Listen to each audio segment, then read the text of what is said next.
NFL initially coming out against, like, there's no problem, or we'll defend it, we do good, we're this, we're that. It was all like, no. And then all of a sudden, their story changed, and as it says here, Yahoo, Roger Goodell does about face on the NFL response to Brian Flores lawsuit.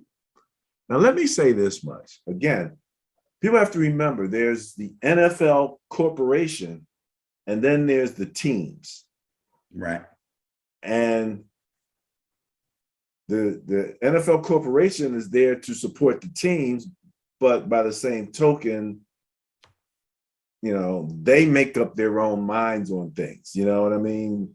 And so it's been very interesting listening to people talk about the problem around it. Now, first off, let me say, I don't know what Roger Goodell makes. I think it's like 50 million a year or some ridiculous amount of money. But just from my time in corporate America and hearing how CEOs and stuff talk, this man is smooth. Okay. This man is smooth. So he's talking to the owners on one side, he's talking to the public on the other side, and he knows that there's a mismatch and how much he's involved and and all of that. It's an interesting little dance. Even listening to some of the people, there's I forget the name. What's the name of the society of Black coaches? And they were supposed to be working on additional Fritz Pollard Society, I think. Yes. Fritz Pollard Society. They were talking about, the problem. And he was saying, yeah, we've been working toward it and we're getting better in the messaging and the this and the that. That's why I put this one up. Okay. Where is he at? There he is. Nobody's really asking the owners point blank, what the hell's going on? You guys won't hire a Black, because as far as I'm concerned, that's where the problem is. We talked about this as far as it goes. Nobody's making them accountable directly. So I have a list here. I don't know if this. They never talk about that. Nobody ever says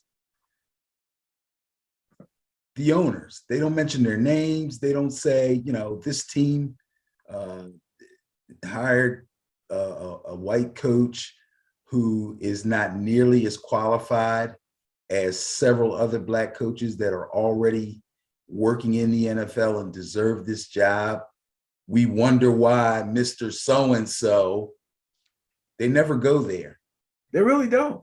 They really don't. So if you have, one or two, maybe now, three, if you add in the guy from my Niners who's identifying as a minority, out of 32, that's about it. But I just wanted to kind of go through, because these are your owners. You want to know who's making these decisions, who's not hiring Black coaches? It's those owners. These are those guys, and nobody's putting a mic in front of them and asking them what the heck's going on. You guys won't hire a Black coach. So, right. They keep playing around it, talking around it, and they're doing a great job of it. But the balls are really small, Yeah. So, I'm not going to continue to go through this list. But this is on Ben and Barry on football. You want to know, you want to write a letter. You want to know who to write a letter to. These are the owners. You got to go directly to the people who are making the actual decision, who are writing the checks. This is they run these things like they're their personal corporations. They are. You know what I mean? Exactly. Even though we've given the NFL quote nonprofit status, but also because of it. And because it's such a glaring situation, I also posted the article saying that now Congress is thinking about looking into what's going on with the NFL. Right. So as they should with any large corporation. Yeah, I mean, they're beating the hell up out of all the social media companies now, and everything. And yeah, so there has to be something bigger than those billionaires. You know what I mean? Because I don't think they believe anything is really bigger than them. And that's kind of part of the issue. And then you sent me the article, and let me see if I can pull this up, because I thought this was big.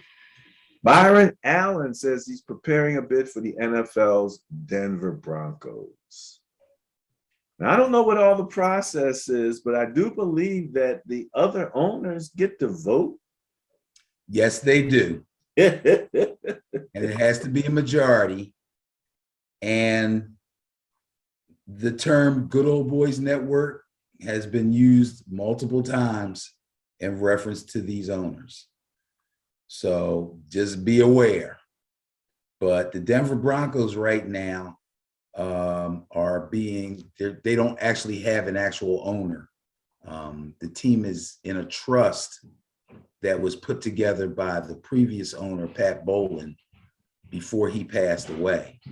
So they will be coming up for sale, I guess, this offseason.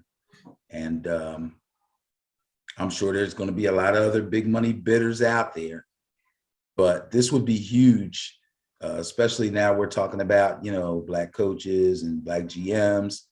This will be the first majority Black owner. There's some minority Black owners. Yeah, they are. Yeah. But this would be the first majority Black owner, if in fact he is able to make the purchase of the team. So that'd be interesting, very interesting. And as I mentioned when we were talking, before the show, Byron Allen has sued. I think he sued Comcast, because he was saying, for lack of Black shows or something of that nature, or the ability to get in on the deals that they were, as an African American, that they were offering to everybody else. So he is somewhat litigious. He will sue you. So the NFL better treat him fairly, at the very least, because he will call his attorneys and get them on the case.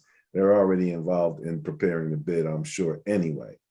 So, but I think that's a great thing. I mean, Byron Allen, if he could come in there and that would be something I think that would be big for the NFL.